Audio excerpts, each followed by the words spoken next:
நாம் இன்றைக்கி பார்க்க போகிறது எள்ளு மிட்டாய் எப்படி ஈஸியாக செய்கிறதுன்னு பார்க்கலாம். இந்த எள்ளு மிட்டாயிலேயே இது கொஞ்சம் வித்தியாசமானது. நான் ட்ரை பண்ண ரோஸ் பெட்டல்ஸையும் அதுக்கப்புறம் பாதாம் பிஸ்தாலாம் போட்டிருக்கேன். முதல்ல அதுக்கு 1 கப் எள் எடுத்துக்கலாம். அதை நல்லா ரோஸ்ட் பண்ணணும். எந்த அளவுக்கு ரோஸ்ட் பண்ணணும் அப்படின்னா இது நல்லா வெடிக்கணும்.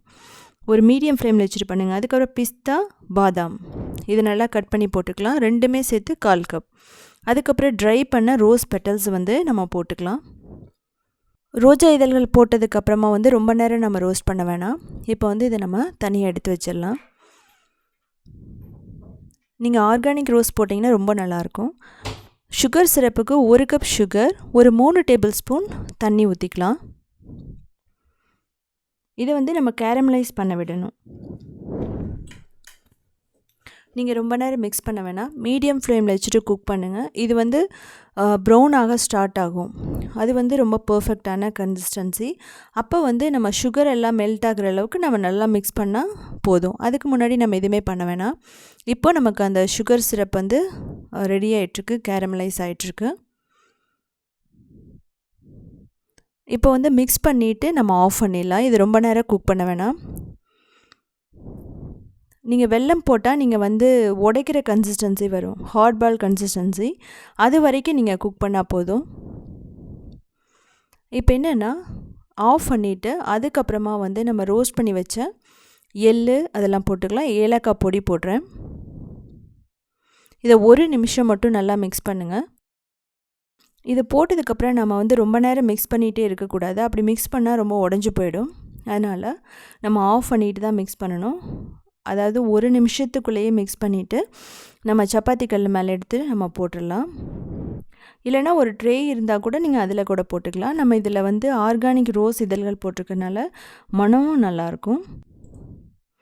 உடனே எடுத்து நம்ம நெய் தடவி வச்சுருக்கிற சப்பாத்தி கல் மேலே நம்ம போட்டுக்கலாம். எதுக்காக நெய் தடவிருக்கோன்னா இது ஒட்டாமல் வர்றதுக்காக தான் நம்ம நெய் தடவிருக்கோம்.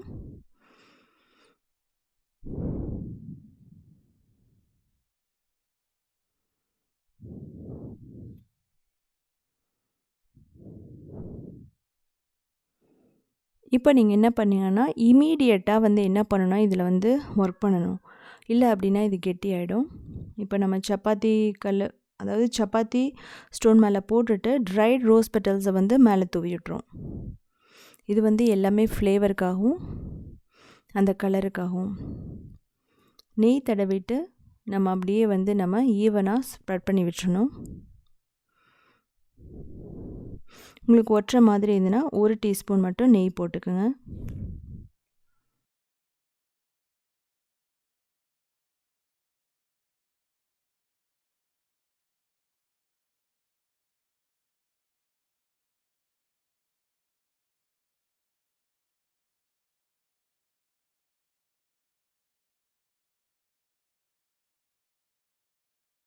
இது சீக்கிரமாகவே நல்லா கட்டியாயிடும். அதுக்கு முன்னாடி நம்ம என்ன பண்ணணும்னா சின்ன சின்ன ஸ்கொயர்ஸாக நம்ம கட் பண்ணிக்கலாம். அதுக்கப்புறம் ஒரு 30 நிமிஷத்துலேருந்து 1 மணி நேரம் அப்படியே விட்டுறலாம். ரொம்ப நேரம் விட்டுட்டு நம்ம கட் பண்ணோன்னா என்ன ஆகுனா உடஞ்சி போயிடும், ஷேப் வராது. உங்களுக்கு ஷேப் தேவையில்லைன்னா நீங்கள் செட் ஆனதுக்கப்புறம் கூட நீங்கள் கட் பண்ணி வச்சுக்கலாம். இந்த அளவு மட்டும் நீங்கள் கரெக்டாக பார்த்துட்டிங்கன்னா ஒரு 10 மினிட்ஸ்க்குள்ளே இது நம்ம ரெடி பண்ணிடலாம். கேரமலைஸ் ஆகிறது ஒரு 5 மினிட்ஸ். அதுக்கப்புறம் நம்ம மிக்ஸ் பண்ணுறது 1 நிமிஷம் தான். நீங்கள் பார்த்தீங்கன்னா 30 நிமிஷத்துக்கு அப்புறம் ரொம்ப பர்ஃபெக்டாக ரெடி ஆகிடுச்சு. இதை ஆற வச்சுட்டு நம்ம ஒரு ஏர்டைட் கண்டெய்னரில் போட்டுக்கலாம்.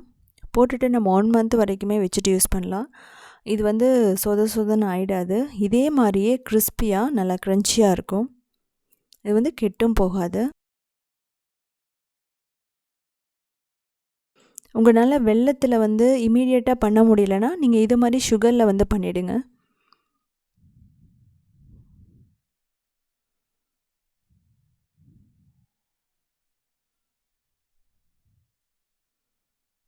இந்த சங்கராந்திக்கு இது ரொம்ப ஸ்பெஷலான ஒரு ஸ்வீட்டுன்னு சொல்லலாம். ஸோ செஞ்சு பார்த்துட்டு நீங்கள் எப்படி இருந்துச்சுன்னு சொல்லிவிட்டு கமெண்ட் பண்ணுங்கள்.